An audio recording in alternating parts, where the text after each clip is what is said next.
Radio Transmundial presenta Los Grandes Temas. Un tiempo donde el pastor Salvador de Lutri nos lleva a pensar en la problemática más profunda del ser humano. Los Grandes Temas. ¿Por qué entramos al capítulo 12? Porque realmente el tema que se desarrolla en el capítulo 11 termina en el versículo 3 del capítulo 12. Es decir, la división en capítulos que tiene la Biblia se hizo muy posterior a cuando fue escrita. Y se hizo la división en capítulos y en versículos simplemente para ubicar mejor las porciones. Ahora, hay veces que la división esa, los que pusieron la división, que se hizo hace muchísimos años, ¿no? Estamos hablando de unos 500 años atrás, muchas veces el tema se continúa en el otro capítulo, porque las cartas, cuando se escriben estas cosas, se escriben de corrido, ¿no? Y entonces alguien lo dividió. Y en este caso, el tema de termina en el versículo 3 del capítulo 12, lo que quiere decir que estamos ahí. Entonces vamos a leer los 3 primeros versículos. Dice: por tanto, nosotros también, teniendo en derredor nuestro tan grande nube de testigos, despojémonos de todo peso y del pecado que nos asedia, y corramos con paciencia la carrera que tenemos por delante. Puestos los ojos en Jesús, el autor y consumador de la fe, el cual, por el gozo puesto delante de él, sufrió la cruz, menospreciando el oprobio, y se sentó a la diestra del trono de Dios. Considerad a aquel que sufrió tal contradicción de pecadores contra sí mismo, para que vuestro ánimo no se canse hasta desmayar. Hasta aquí nada más en la lectura de la palabra de Dios. Hoy es el miércoles número 11 que estamos siguiendo el tema de la fe. Y hoy lo vamos a concluir. Ustedes saben que el capítulo 11... vimos una gran cantidad de personas, aparece en el capítulo 11, que, como vimos, el autor las seleccionó especialmente para ir enseñando diversas cosas de la fe. Y yo creo que él contestó 5 preguntas.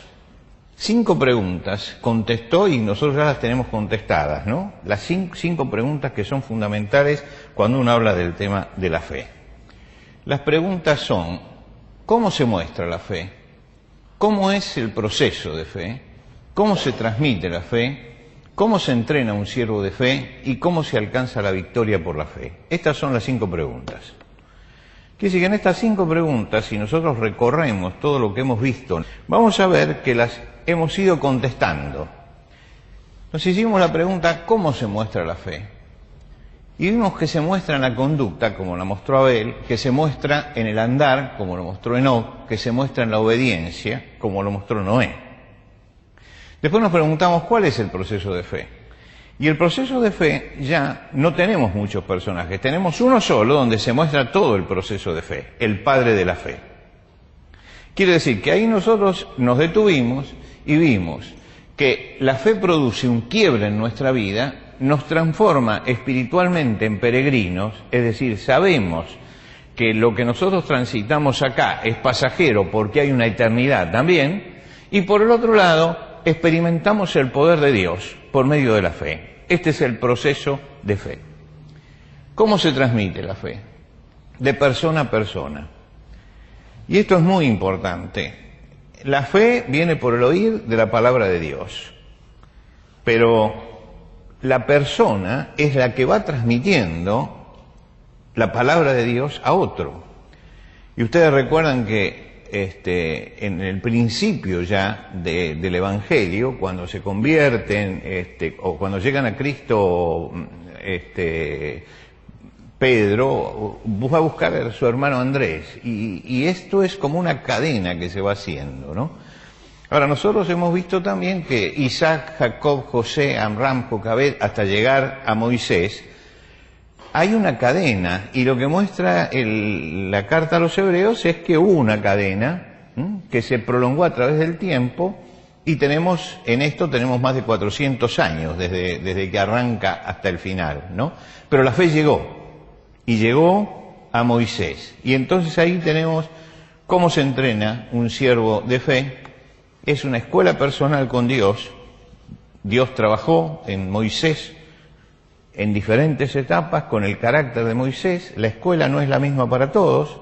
Cualquier maestro sabe que no hay dos alumnos que sean iguales. Y entonces con cada uno tiene que usar un sistema, una forma diferente. Que a pesar de que tiene muchos alumnos, cada uno es una individualidad. Y en la escuela de la fe aprendemos cada uno de nosotros de acuerdo a lo que somos, a lo que vivimos, a lo que hemos transitado. Así el Señor nos va tratando. Y por último hemos visto cómo se alcanza la victoria por la fe. Y hay dos casos, el caso de Rahab y el caso de Jericó. No ponemos Josué sino Jericó porque ahí de lo que se habla es de la fe de todo un pueblo, no de una persona específicamente, sino la fe de todo un pueblo que confió en el Señor y que obedeció. Y así como Rahab salva su vida porque obedece, así también Jericó cayó porque los que estaban allí rodeándola obedecieron al Señor. Ahora, la pregunta que nos vamos a hacer hoy es, ¿todos podemos tener victorias por la fe o solo está reservado a hombres muy espirituales como estos que se mencionan en este capítulo? Cuando leo la carta a los Hebreos y leo este capítulo 11, no me asombra que me hablen de Abraham, de Moisés, de Josué, de David. Pero lo más asombroso, ¿qué es? Que una vez que me habló de todos ellos, me dice, por tanto nosotros también. Quiere decir que está diciendo, por eso la división en capítulos a veces es perniciosa, porque cuando empieza y dice, por tanto nosotros también, ¿a qué se está refiriendo? A lo que acaba de decir. Quiere decir, a la vista de todo lo que tiene detrás, ahora uno tiene que dar una respuesta personal de fe. Es decir, no escribió para contarnos la historia de la fe, sino escribió para que entendamos qué es la fe y para que practiquemos la fe. Nosotros, dice, tenemos tan grande nube de testigos. Es decir, hay una multitud de testigos que son todos los que ha mencionado. Dice, estos son todos los testigos. Y Dios me incluye a mí en ese cuadro. Yo entro en ese cuadro y me dice, a esto hay que responder. Estos hombres vencieron por la fe y sus nombres está escrito en la Biblia. Y dieron una dinámica de fe a su vida. Y Dios quiere que pase lo mismo conmigo. Es decir, que yo pase a la historia como ellos pasaron a la historia, justamente por ser hombres de fe. Voy a recordar dos cosas que ya expliqué varias veces, pero que nunca uno tiene que cansarse de explicar. Y es que lo importante en la fe no es el tamaño de la fe, sino el fundamento de la fe. No es en quién confiamos, ese es el problema, en quién confiamos, no cuánto confiamos. Muchas personas hablan de que tienen una fe grande, yo tengo una gran fe. ¿No escuchó alguna vez decir, sobre todo los que son comerciantes y están con la gente, siempre tropiezan con alguien que dice, no, yo tengo mucha fe, yo creo mucho? Y él cree que eso no sirve de nada eso, porque ¿cree en qué? Lo importante es eso. Quiere decir que no es el asunto el tamaño que tenga la fe. Después uno puede hablar del tamaño de la fe, pero lo primero es saber en qué está puesta la fe. Cuando el apóstol Pablo habla acerca de la fe, él dice, yo sé a quién he creído. Yo sé a quién. Lo que quiere decir que él no dice, yo sé que creo, que es lo que dice la gente cuando dice, yo tengo mucha fe. Que está diciendo, yo sé que creo. Sí, yo sé que creo, nada más. Pero con fe, por más grande fe que yo tenga, no se consigue nada. Tampoco el apóstol dice, yo sé que he creído. ¿Por qué? Porque si no, la fe se asienta en una doctrina. Yo sé que he creído. Y bueno, puedes conocer toda la doctrina cristiana de punta a punta y con toda perfección, y tampoco te va a servir para nada. Porque la fe es un asunto de un encuentro con una persona. Yo sé a quién he creído. ¿A quién? Y cuando yo hablo de a quién he creído, me estoy refiriendo a una persona. Y lo que está diciendo el apóstol es, yo sé a quién he creído, yo le he creído a Jesucristo, y entonces mi fe está puesta en Él. Cuando Pedro se hunde en el agua, no lo salva una doctrina, ni lo salva la fe que tiene, lo salva la mano de Jesús que lo levanta. Lo que quiere decir que no es la doctrina, él podía tener la mejor doctrina y se iba a ahogar, igual, si no tenía una relación personal con Jesucristo. Él tiene que clamar a Jesús, y Jesús entonces sí lo levanta. Entonces, no es cuestión es cuestión de saber depender y tener la relación directa con el Señor. Y cuando yo sé que mi fe está fundada en el Señor, puede ser que mi fe sea pequeña. ¿Se acuerdan que lo que le dijo Jesús a Pedro? Hombre de poca fe, ¿por qué dudaste? Pero como estaba bien fundamentada esa fe, encontró la mano de Dios y salió. Pero si él tenía una gran fe y no conocía al Señor, esa gran fe se ahogaba con toda la fe, él y la fe. Y esta es una de las cosas que la gente no entiende muchas veces, que no es cuestión de creer por creer, sino es a quién creemos, a quién creemos. Y tampoco es una cuestión de religión. Yo tengo la religión cristiana y me sé toda la doctrina cristiana, tampoco es ahí. El asunto es que yo esté relacionado directamente con el Señor y me acerque a Él.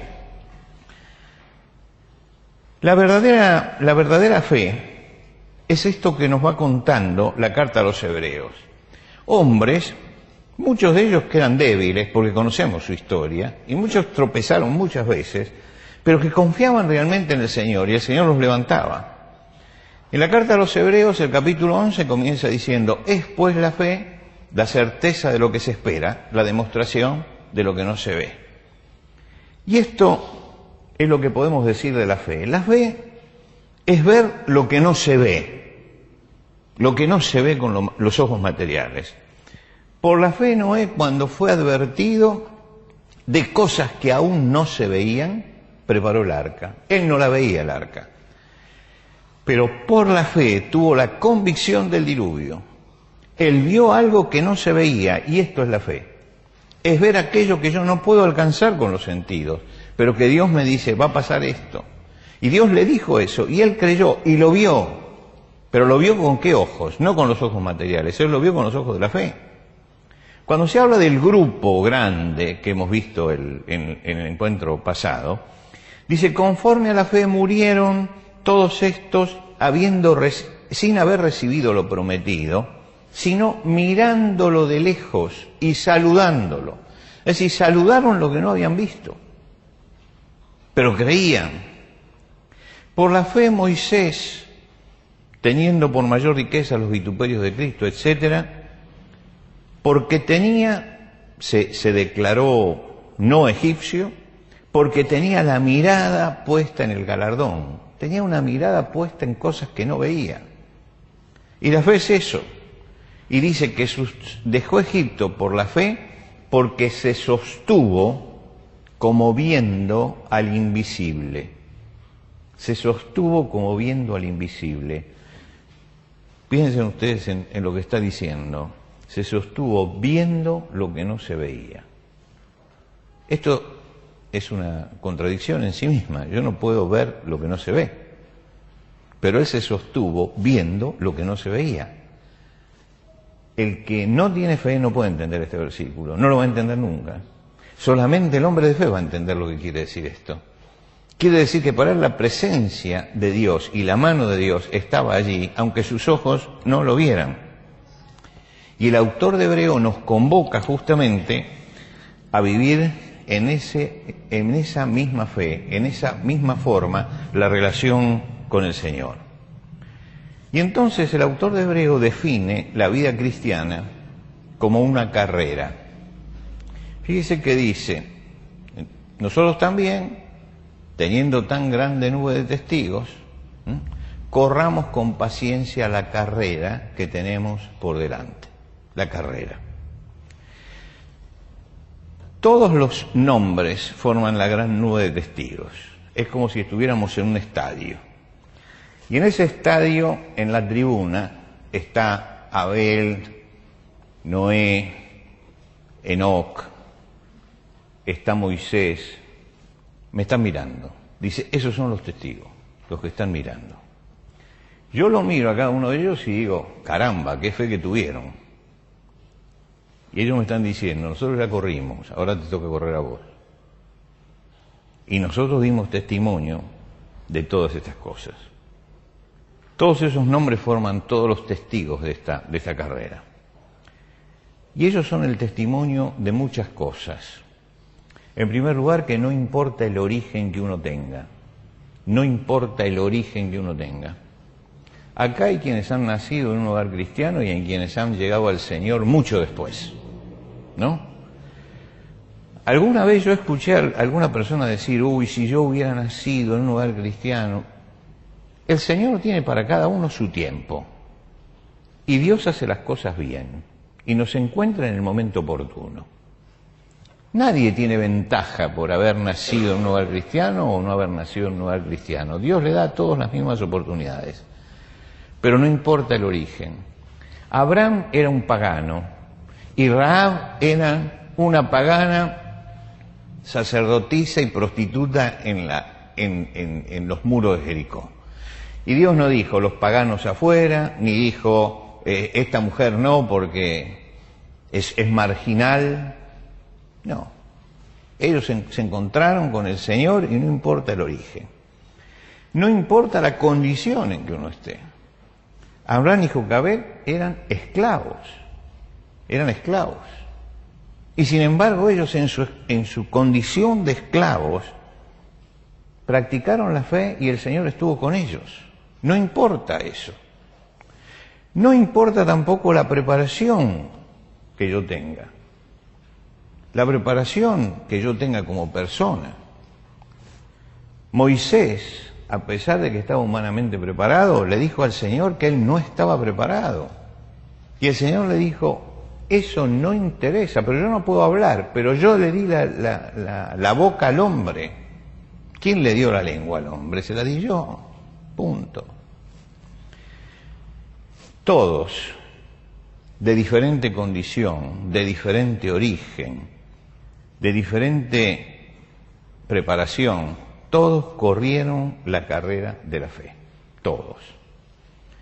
Como en toda carrera hay obstáculos, como en toda carrera hay dificultades, como en toda carrera hay caídas y como en toda carrera hay fracasos temporarios. Como en toda carrera. Pero si tenemos en cuenta algunas cosas, podemos llegar a la meta, que es el objetivo final que tenemos. Lo primero que hay que hacer es aprontarse para correr la carrera. Y para correr la carrera, que es lo primero, dice que corramos con paciencia la carrera que tenemos por delante. Con paciencia. Quiere decir que esto no va a ser, pum, salgo corriendo y pum, llego. No. En la fe hay dificultades, hay problemas, hay cosas que se cruzan en el camino, hay un montón de cosas que vienen a estorbarnos, pero yo tengo que seguir, la carrera hay que seguirla. Ahora, me da sí algunas claves que son muy importantes. Dice que para lograr la meta hay que despojarse. Despojémonos de todo peso y del pecado que nos asedia. Nadie va a correr los 100 metros llano con una mochila en las espaldas, porque sería un tonto si hace esto. Se tiene que sacar todo. Y no solamente se saca eso, sino que se va a aligerar en toda su ropa. Él va a llevar ropa liviana, calzado liviano, ninguna mochila sobre las espaldas, porque tiene que sacarse todo peso para poder correr. Hay cosas que son lastres en nuestra vida, que son pesos en nuestra vida.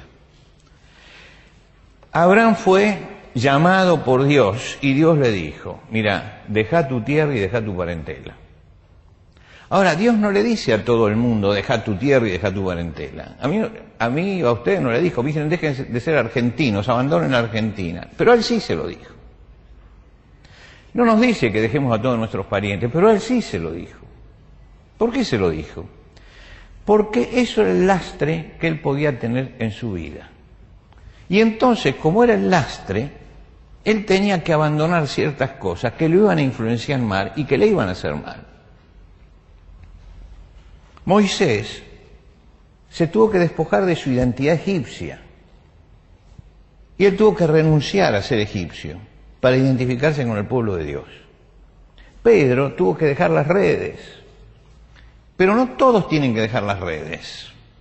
Y no todos tienen que despojarse.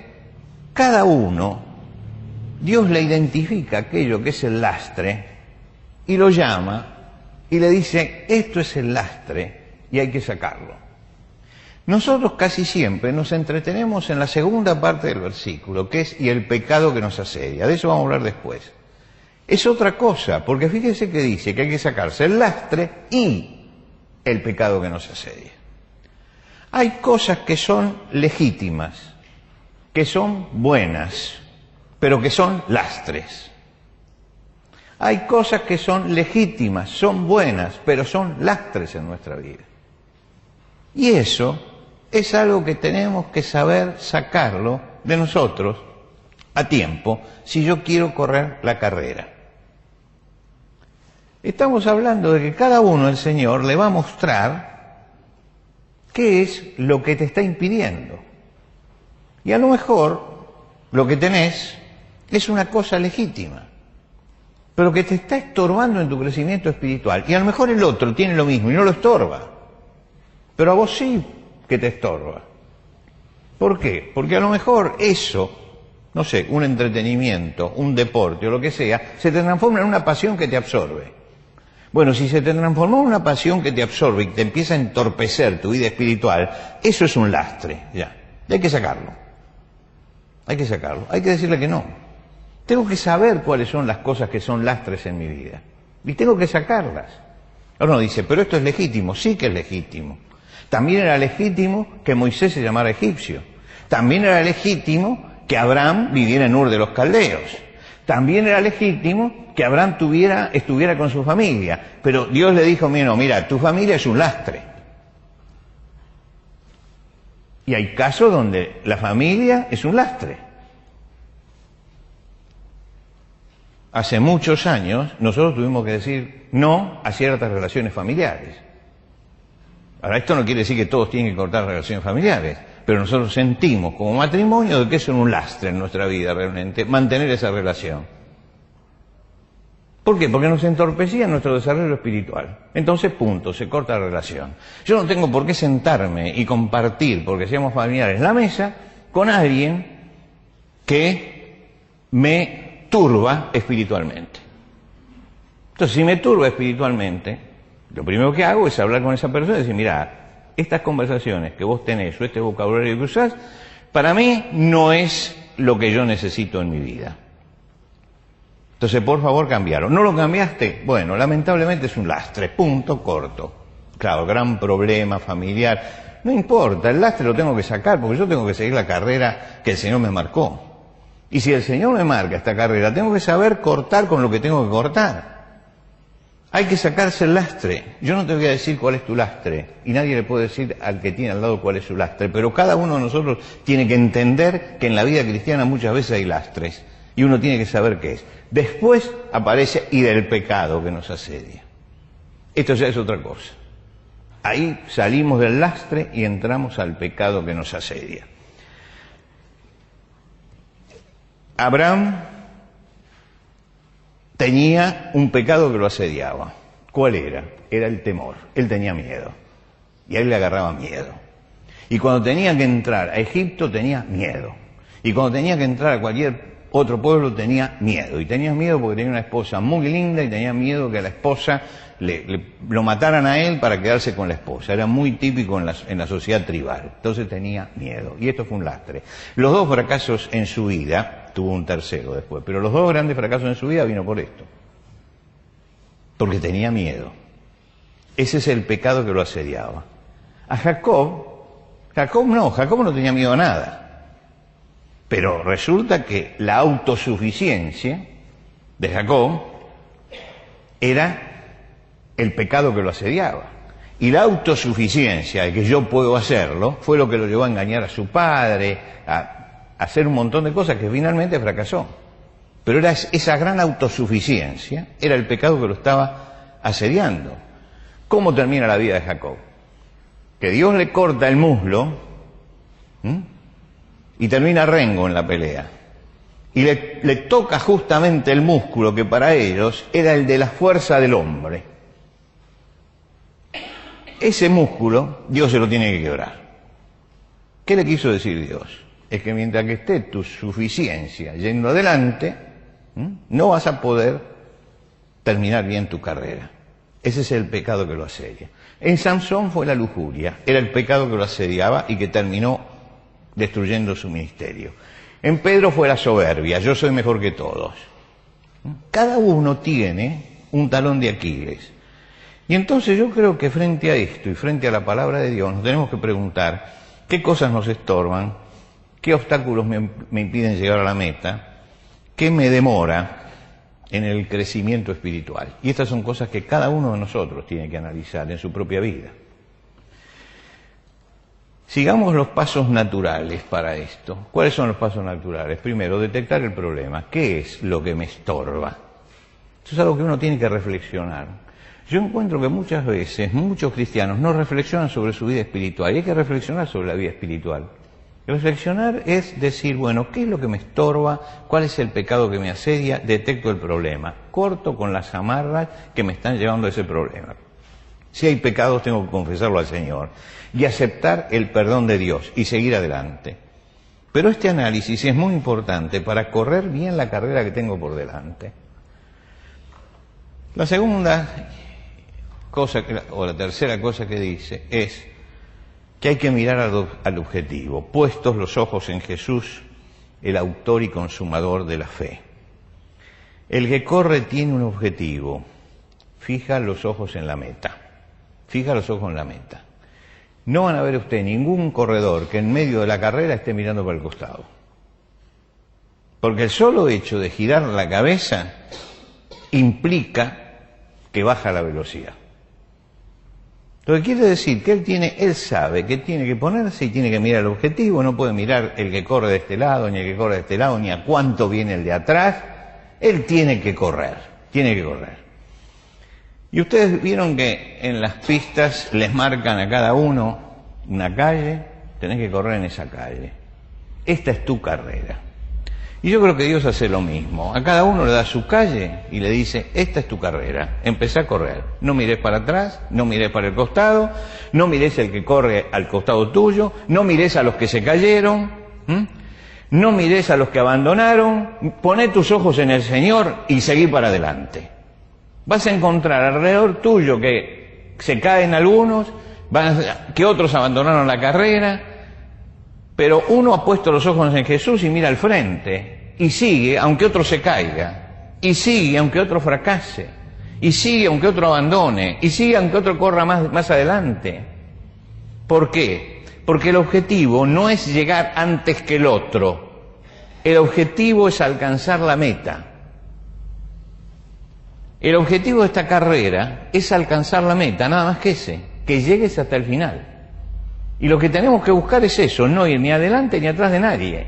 Es decir, yo tengo que correr y tengo que alcanzar la meta. Después no me interesa si el otro va adelante, si el otro va atrás, si el otro se cayó, si el otro se levantó. Yo tengo que correr la carrera que tengo por delante. ¿Y cómo hago? Y puesto los ojos en Jesús.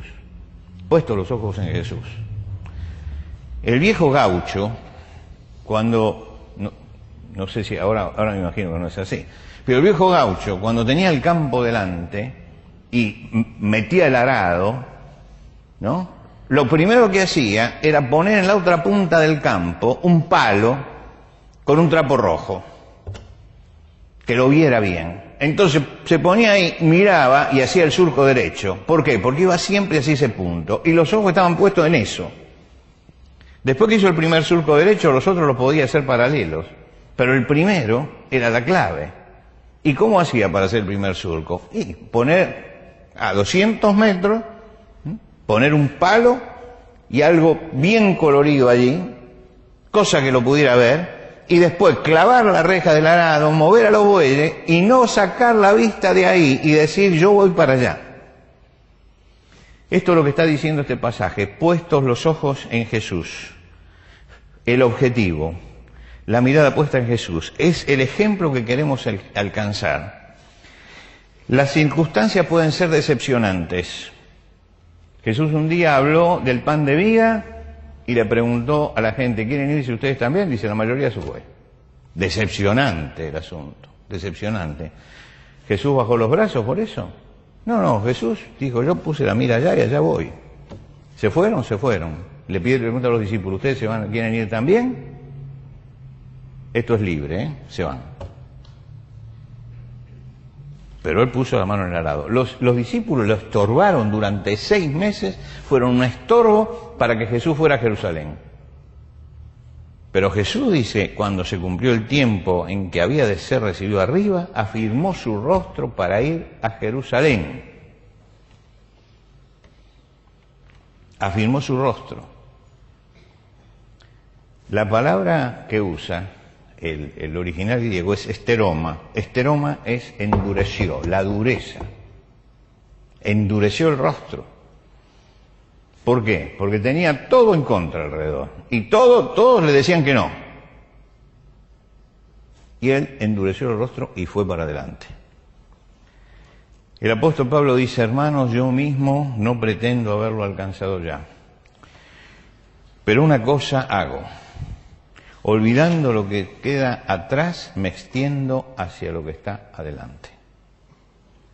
Esto es la carrera a la que nos convoca. Estamos corriendo la carrera, dejemos atrás el pasado. Hay gente que vive mirando para atrás. No se puede vivir mirando para atrás. Mirando para atrás. Yo veo que hay mucha gente que mira para atrás. Que quiere vivir la vida mirando para atrás. Yo fracasé en tal momento, eso es el pasado. Y miren, la consejería pastoral permanentemente estoy diciendo, eso es el pasado, hábleme del futuro.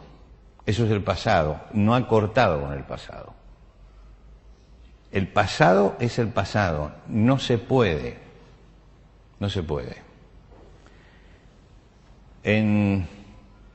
¿Se acuerdan de Ripley? Es verdad que usted no lo crea. Ripley, los más viejos se acuerdan porque aparecía en la parte de atrás de La Nación, y los que vieron televisión hace un tiempo, había un programa de televisión también, es verdad que usted no lo crea. Había un tipo que caminó 5.000 kilómetros para atrás, con un espejito mirando atrás, y batió todo un récord. ¿Saben qué es ese hombre? Un estúpido. Podía haber ido caminando para adelante. ¿Se da cuenta usted? Es decir, esa pavada de querer ir para adelante mirando para atrás. Entonces, hay creyentes que creen que van a batir el récord Guinness, quieren vivir toda la vida mirando para atrás. No se puede mirar para atrás, no se puede, hay que cortar.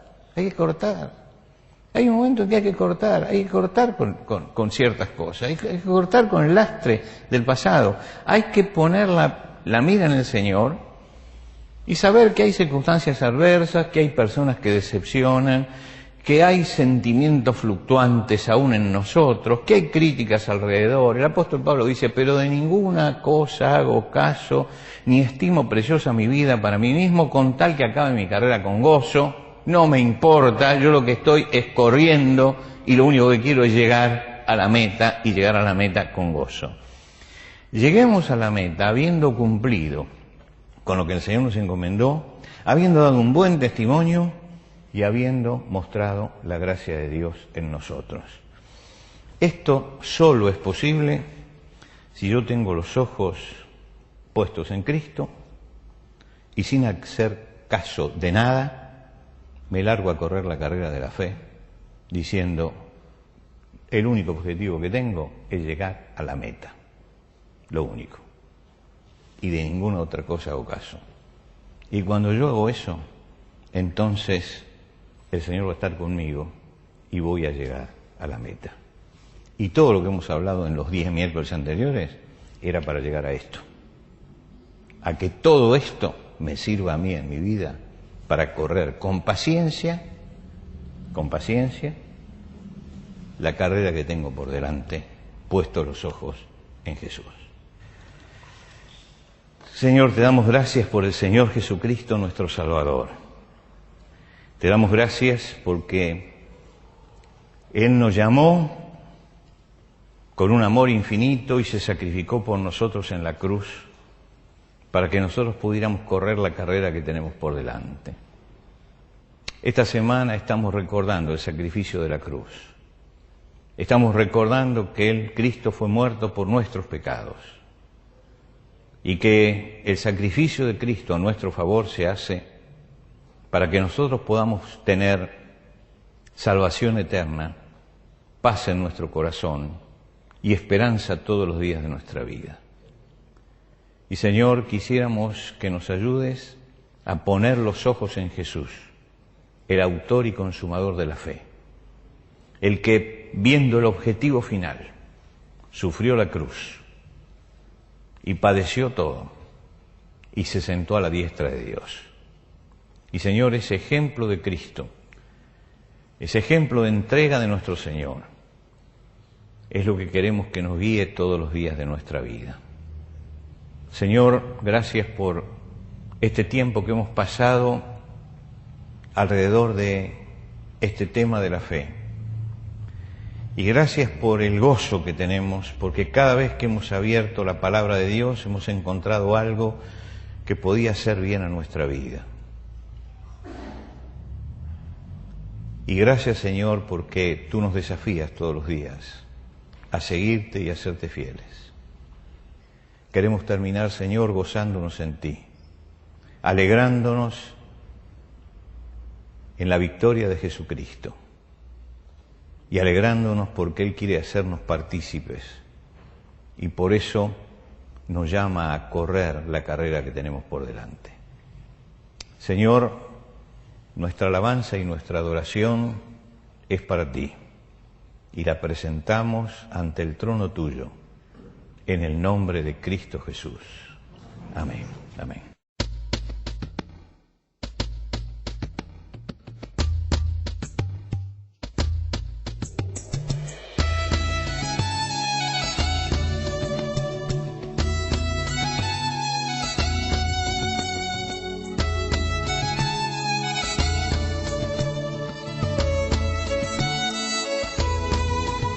Antes de finalizar los grandes temas del día de hoy, les queremos dar los canales de comunicación donde usted puede entrar en contacto con el pastor Salvador de Lutri.